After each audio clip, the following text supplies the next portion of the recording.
Hi guys, இங்கே பாருங்க, இங்கே 3 ரேட்டில் இருக்குது. இது வந்து ஒரு சலங்க சத்தம் மாதிரி வரும். பாருங்கள் ஒரு ஒன்றோட வித்தியாசம்.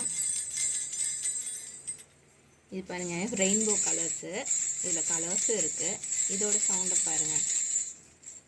இது வந்து ஒரு ஃபேஸ் மாதிரி, அந்த ஒரு பொம்மை மாதிரி இருக்குது. இது பாருங்கள், இதோட சவுண்டை பாருங்கள்.